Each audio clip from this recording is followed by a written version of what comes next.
Olá pessoal, damos início à nossa aula sobre os períodos da filosofia grega e os campos ou as áreas em que essa filosofia se debruçou. Nós temos para iniciar uma imagem da morte de Sócrates, que está aqui ao centro.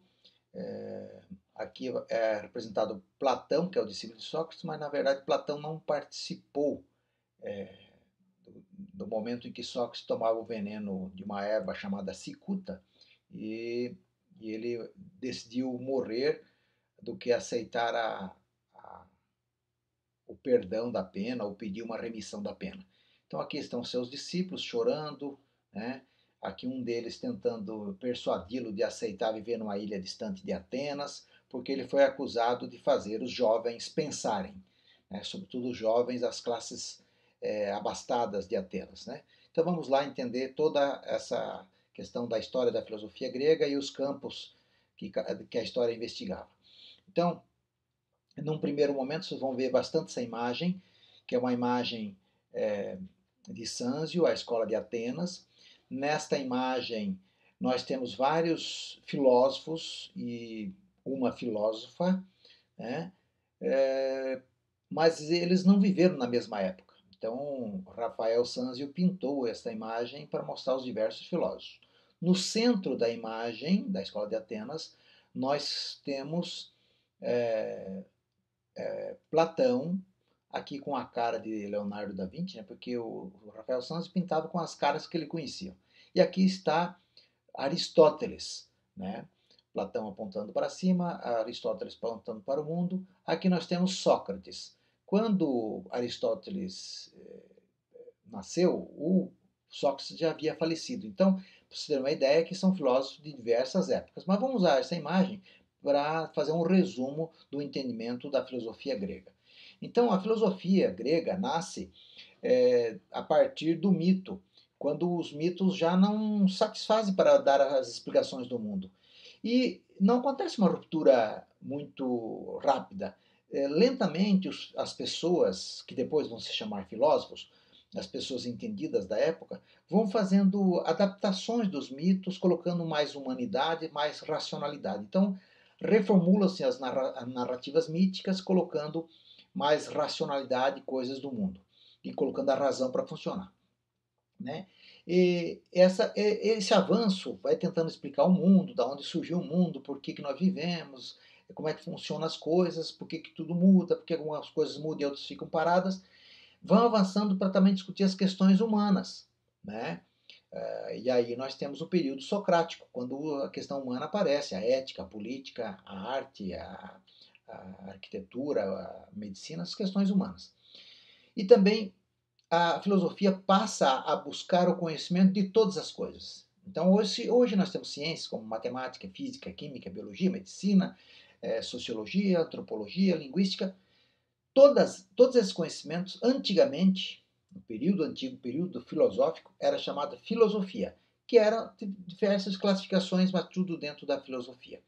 Então, aqui nós temos a Escola de Atenas, de Rafael Sanzio, feita em 1510, está hoje lá no Palácio Apostólico. Eu vou apresentar alguns personagens de acordo com o tempo mais antigo, pré-socrático cosmológico.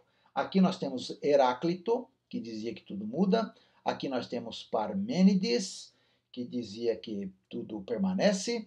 Aqui nós temos Pitágora, que dizia que o mundo a base do mundo era os números. Todo mundo conhece o teorema de Pitágoras, né?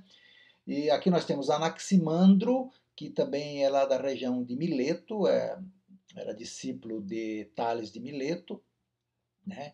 Anaximandro dizia que a origem do mundo, a physis, né? A coisa essencial que está em todas as coisas materiais, é o apeiron. Ele dizia que era o apeiron.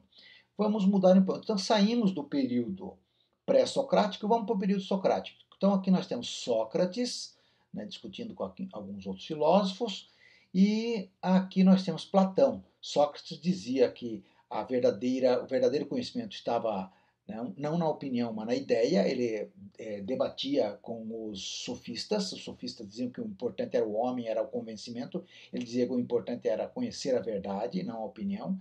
E seguidor de Sócrates, nós temos Platão, que aponta o dedo para cima, dizendo que o importante é sair da opinião do mundo sensível, que era uma ilusão, para chegar ao mundo verdadeiro, que era o mundo das ideias, mundo inteligível. Está aqui o dedo apontando para cima, o mundo inteligível. Né? Então, esse é o período socrático, em que envolve as questões da política, envolve as questões da polis, né, da vida em sociedade, as questões humanas, as questões éticas, né, questão do direito e outros. Né? E em seguida nós temos o período sistemático. Esse período sistemático é liderado basicamente por Aristóteles, que organiza todo o pensamento desses outros que eu falei, ele passa a organizar em vários livros, ele classifica aqueles conhecimentos que seriam produtivos, como a arquitetura, as técnicas em geral, para a vida, para viver a vida, intervém na natureza para a gente viver, são as ciências produtivas. As ciências práticas, que era mais para usar no dia a dia das pessoas, que envolvia a comunidade ou o indivíduo, a ética e a política. Aí as ciências contemplativas ou ciências teoréticas, que a gente não consegue interferir, mas consegue contemplar e entender. Então ele partia sempre da ideia de que era possível contemplar, observar a natureza a partir do empírico, olha a mão apontando aqui para o mundo, a partir do mundo, compreender e entender pelo pensamento. E ele defende que a verdade não está só no mundo das ideias, está no mundo empírico também, no mundo real que a gente acha que é o real, que observa aí. Em seguida, eu passo para apontar o Alexandre.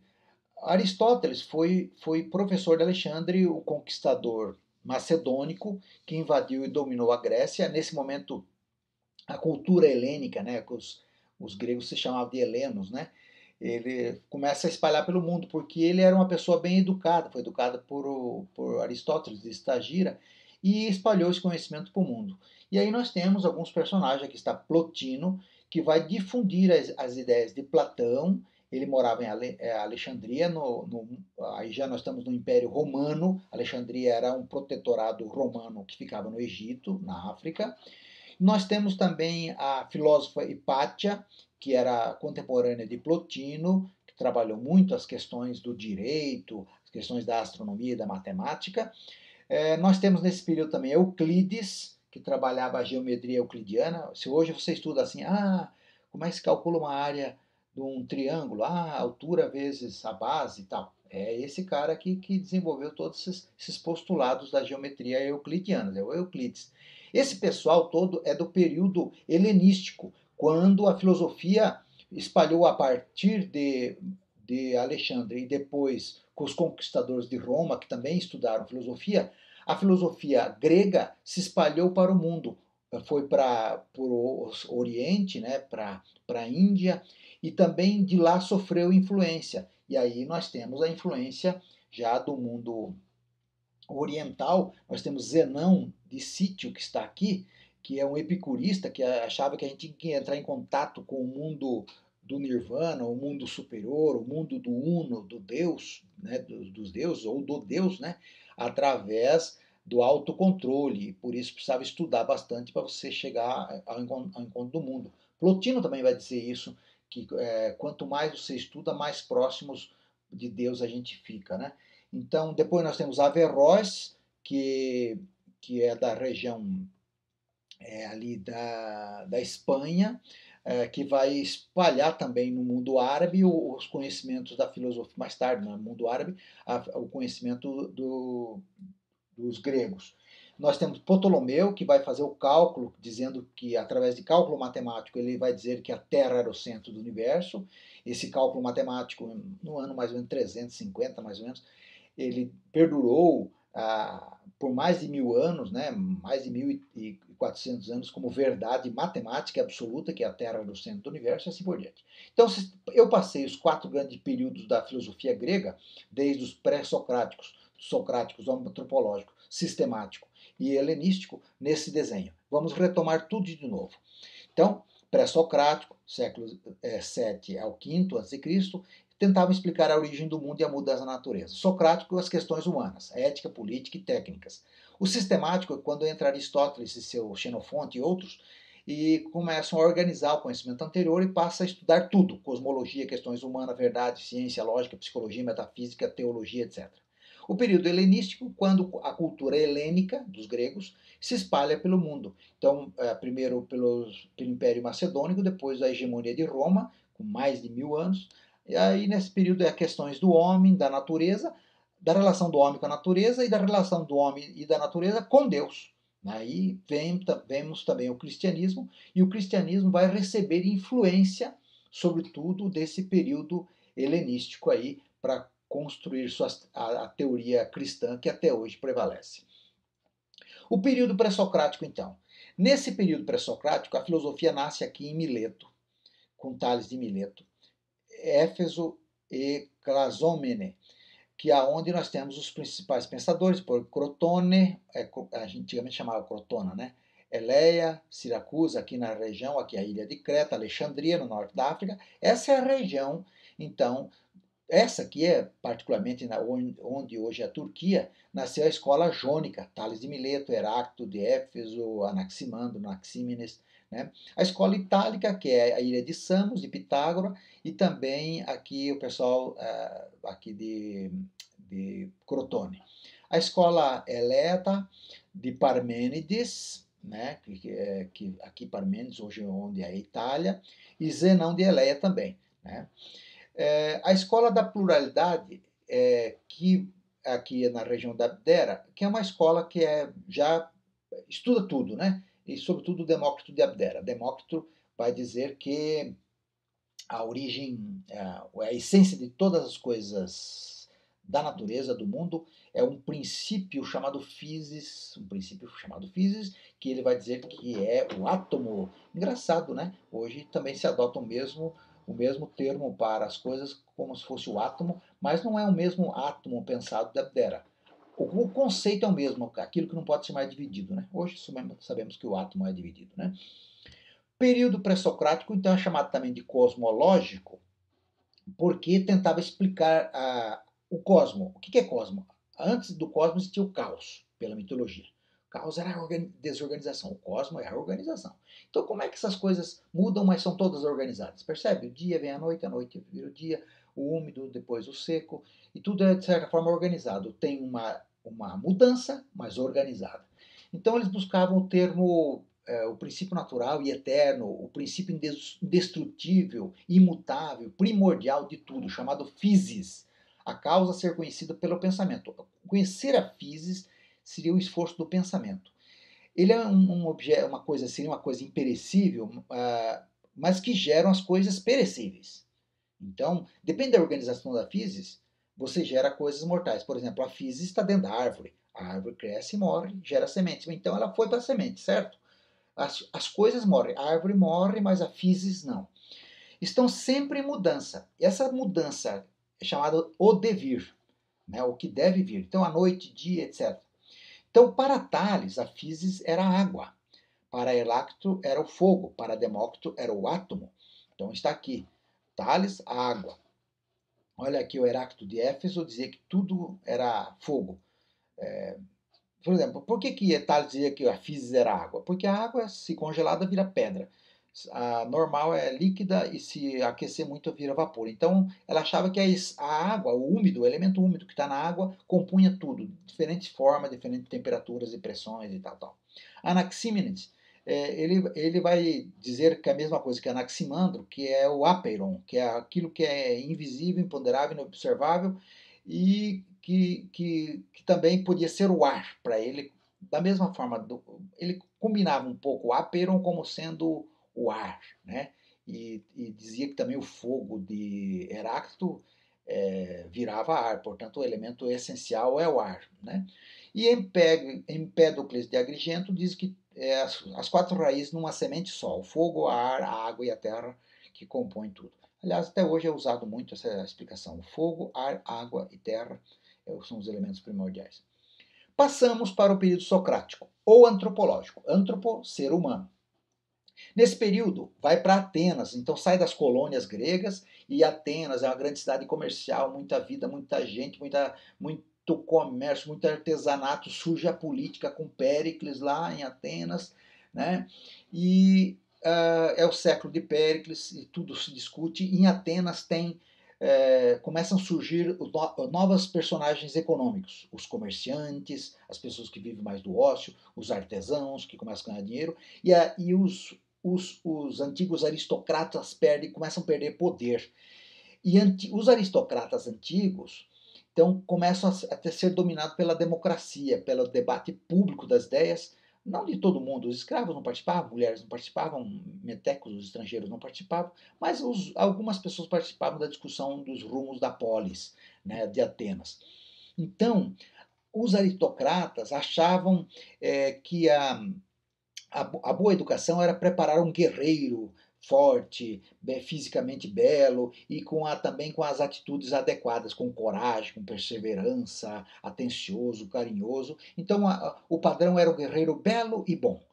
Com a democracia, com os debates, passa a ter outras características, não mais só para a guerra, mas também para viver em comunidade, em sociedade, fazer o comércio, se relacionar bem, preservar as leis, que é um acordo entre as pessoas, né? As pessoas ser respeitadas enquanto pessoas. Então, ao invés de belo e bom, passa a ser o ideal da educação é o bom cidadão. Neste período surge o debate entre dois personagens, os filósofos, Sócrates, por exemplo, e os sofistas, que os sofistas ensinavam as pessoas para o bom debate para ser um bom cidadão. Então, de certa forma, os sofistas eram promotores da democracia grega. Né? Então, primeiro a oratória, que era se preparar para falar bem em público. A retórica é pensar direito. Então, os sofistas preparavam as pessoas para defender uma posição ou para contrariar uma determinada posição. Então, eles ensinavam a fazer esses argumentos. Por isso que até hoje usamos a palavra sofisma para dizer quando o argumento ele é válido como argumento do ponto de vista retórico, mas não na dialética, no debate, né? Mas não vale como verdade absoluta. E Sócrates, então, vai se opor aos sofistas, dizendo que nem sempre eles falavam a verdade. Então, mas Sócrates concordava com eles que era o seguinte, que é melhor mudar mesmo, não é mais o ideal dos aristocratas, guerreiro belo e bom, não existe mais. E também os filósofos antigos só se preocupavam com a cosmologia, com a origem da natureza, da física, eram percepções e opiniões contraditórias. Então, Sócrates e os sofistas achavam que tinha que ter um novo patamar desse conhecimento.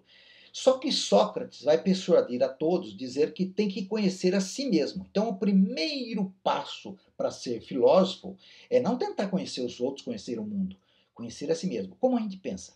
Como é formado o pensamento? Como eu atuo na sociedade? O que é ética? Por que eu acho uma coisa errada, uma coisa ruim? Uma coisa adequada, uma coisa inadequada? O que é o justo e o injusto? O que é o belo para mim? O belo para mim é a beleza para o outro? Por que tem essas diferenças? Então Sócrates trabalha com a maiêutica e ele vai dizendo o seguinte: ao invés de você dizer eu sou justo, pergunta o que é justiça? Fala, eu tenho bons amigos. A pergunta é o que é amizade? Veja, começa a criar problema, porque você tem que partir da opinião para a essência. Então, a partir das questões sensoriais, do que eu vejo, ouço, cheiro, sinto o paladar ou o tato e outras sensações, né? Eu tenho que partir, entender a essência. E entender a essência das coisas, definindo as coisas, eu tenho o conceito. Então, mais ou menos aqui eu faço uma comparação, eu vejo a aparência e aqui eu tenho o conceito, que é né, a pessoa chegando em casa. Bom, então tem uma diferença entre conceito e opinião.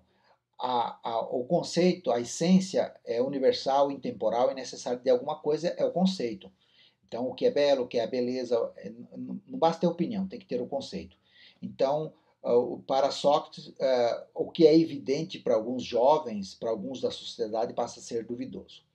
Então, Sócrates fazia a juventude pensar. E a gente sabe, todos os poderosos não gostam que, sobretudo a juventude, pense muito.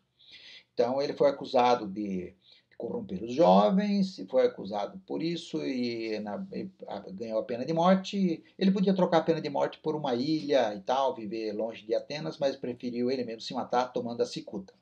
Sócrates não escreveu nada. Quem escreveu as coisas de Sócrates foi Platão. E Platão seguia as mesmas ideias de Sócrates. Achava que o mundo da verdade, a verdadeira essência das coisas era o mundo inteligível.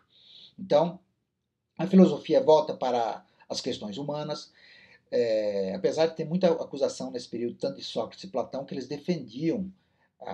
não defendiam tanto a democracia. De certa forma, nos seus escritos tem isso, né?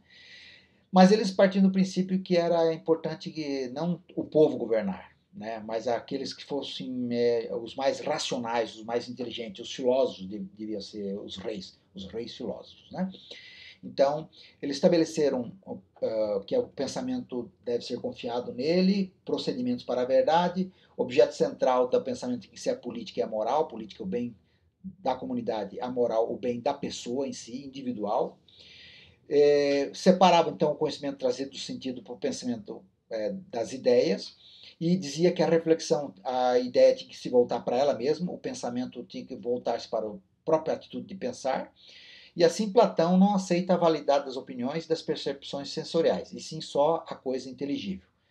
Então nós temos aqui uma imagem de Platão apontando para o alto, dizendo que a verdade, a essência das coisas está no mundo inteligível, né?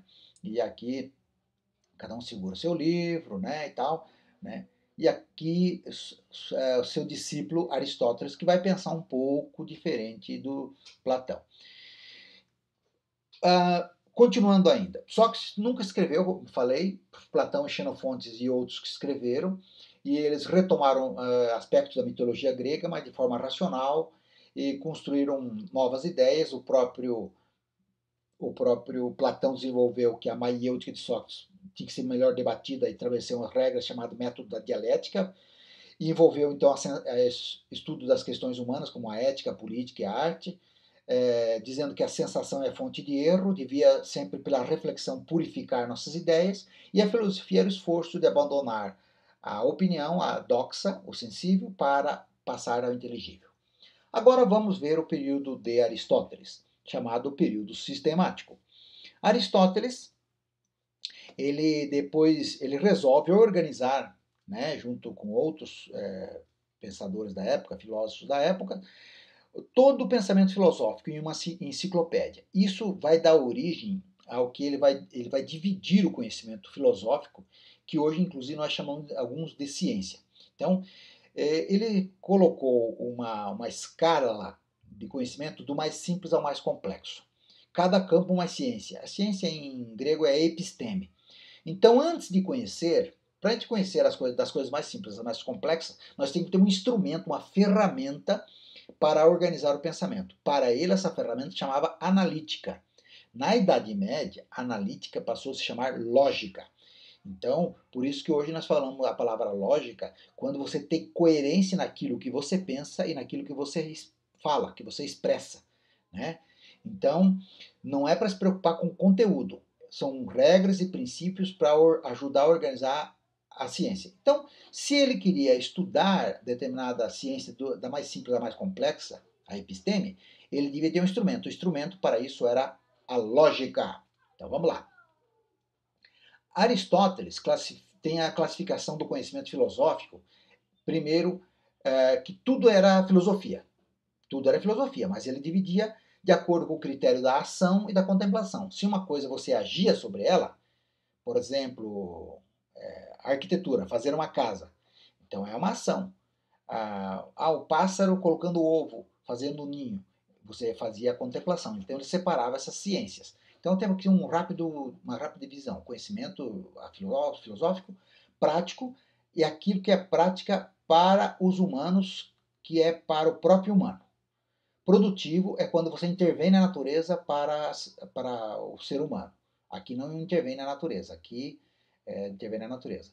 Teórico é quando você parte para o mundo das ideias. Então, a física, você vê o mundo natural, a química, a biologia, a geografia, né? E isso aqui era o mundo natural do devir, daquele que mudava. Tem um mundo natural também que não muda, é a ciência da matemática e da astronomia. Na época, a astronomia, eles entendiam que os astros não mudavam, então apenas se movimentavam, né? Então era a matemática, por exemplo, a ciência teorética sem devir, que não muda. E aqui a filosofia primeira, que era a ciência mais pura, aquela buscar a essência das coisas. A essência on, das coisas, taonta. Então, as coisas é plural, a essência é singular. Então, todas as coisas têm uma essência. Então, vou imaginar a essência, a essência da escola. A essência da escola são alunos, professores, conteúdos, carteiras, etc. Essa é uma essência. Toda escola tem essa essencialidade. A essência de Deus, ser eterno, nunca começou, nunca terminará, sabe tudo, é atemporal, etc. Então, você pode trabalhar a essência. Então, a filosofia primeira, que também tem a teologia, que é estudar só as coisas divinas, né? Então, essas três grandes divisões e essas quatro outras subdivisões do conhecimento contemplativo ou ciência teorética. Retomando aqui. Ciência produtiva é atividade técnica ou artística, medicina, pintura, arquitetura. Ciência prática, finalidade da ação é ela mesma. Por exemplo, a ética, quando é questão pessoal, desenvolver suas questões de comportamento, o que é adequado, inadequado, justo, injusto. A política, quando é para o bem do coletivo. Ciências teoréticas ou contemplativas independe do homem. É o natural do dever, biologia, física, psicologia, que é a psique, né, do comportamento das coisas do interior das pessoas, né? Natural sem devir, matemática e astronomia, da natureza pura, a substância do ser, o onta, né? Que é além da física. Por que surgiu a metafísica? Aqui convém explicar. Organizaram um monte de livros, né? E de tudo que eles organizaram nesse período sistemático, né? Lembrando que nós estamos analisando o período sistemático, sistematizaram tudo. E tem os livros que tinha ciência produtiva, ciências práticas, ciências teoréticas aqui. Na ciência teorética tem as contemplativas do mundo físico, da matemática também, que era possível calcular, mas tinha uma parte da filosofia primeira que é a essência do ser. Então é para além dos livros físicos. Então era meta além dos livros físicos, ok? Então, tanto é que tem uma confusão. Até hoje, metafísica às vezes é chamada de ontologia. A filosofia combinou isso. A metafísica vai até o século XVII, mais ou menos. Depois disso passa a ser ontologia. Mas é basicamente a mesma coisa. E das coisas divinas, como já falei, é a teologia. Então, ciências teoréticas é com devir, sem devir, realidade pura metafísica e das coisas divinas da teologia. A herança aristotélica veio nessa definição da ciência até o século XIX, até pouco tempo atrás. Olha a influência grande que teve Aristóteles na nossa vida do conhecimento. Mas hoje ainda nós preservamos três grandes conhecimentos da filosofia de Aristóteles. O conhecimento de ser, do ser em si, né, da essência do ser, o ser as coisas taonta, que hoje nós chamamos de ontologia ou metafísica. O conhecimento das ações, dos valores da ação humana, aí a questão da ética, da política, da arte, da técnica, as ações e valores da ação humana, né? A ética é o valor da ação humana. A técnica, produzir algo, é a ação propriamente dito. Essa ação pode ter um determinado valor ou não. Então, tudo isso é estudado nesse grande campo da filosofia. E o conhecimento da capacidade humana de conhecer. Ah, interessante. Como é que a gente conhece? Então, para saber como se conhece, estudamos a lógica, que é o pensamento gerado pelo ato de pensar. Que loucura, né? Pensamento gerado pelo ato de pensar. Então, se eu associo um pensamento, um pensamento com outro, estou fazendo o ato de pensar. Então, estou pensando. Então, eu gero um pensamento. Então, tem a lógica. A teoria do conhecimento é como a gente conhece as coisas. Como é que é possível conhecer essas coisas?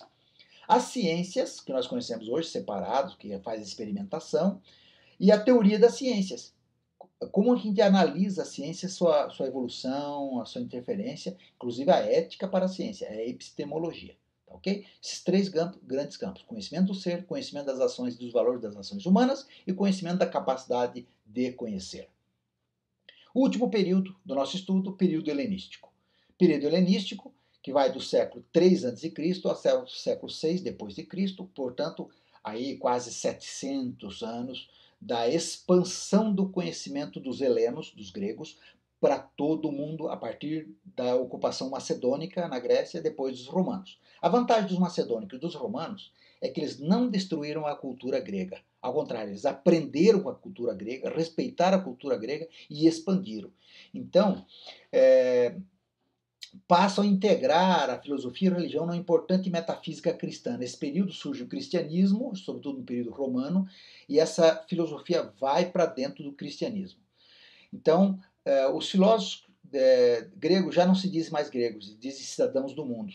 Nesse período, a preocupação básica era a física, a ética e a teologia. A física era o mundo natural. Hoje é o mundo do movimento, dos animais, dos vegetais, dos minerais e tal, né? Então, tem algumas escolas que surgiram depois com a influência do oriental, o estoicismo, que dizia que a gente devia entrar em contato com a felicidade e o mundo melhor através da retidão e do controle. O epicurismo, que é um pouco parecido com o estoicismo, que é simplicidade, prazeres moderados, ter os prazeres moderados, né?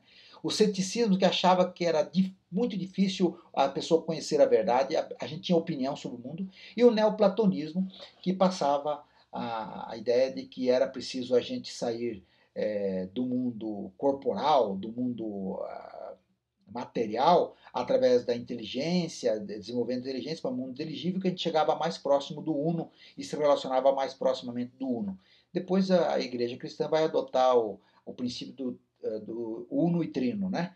Que você é uno e três ao mesmo tempo, que é uma orientalização trazida por Plotino, né, dos neoplatônicos, para dentro do cristianismo. Por isso que muitas igrejas falam Pai, Filho e Espírito Santo, né? Pai, Filho, Espírito Santo. Né? Essa é uma influência do período helenístico com o surgimento do cristianismo. Então estamos mostrando um mapa que nós vemos aqui toda a Grécia e todo o período em que o Alexandre o Grande, que foi discípulo de Aristóteles, expandiu toda a filosofia para todo esse mundo oriental e também recebeu influência desse mundo oriental, né? E depois os romanos dominaram essa região e mais a região da Europa e espalhou a filosofia por toda a Europa e como os europeus que ocuparam a América também espalhou para cá a filosofia.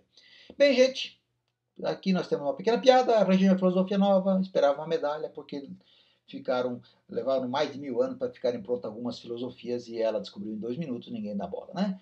Então, só para ter uma ideia, uma brincadeira, que a filosofia tem aí 24 séculos de existência e continua firme e forte. Valeu, gente, até a próxima. Tchau.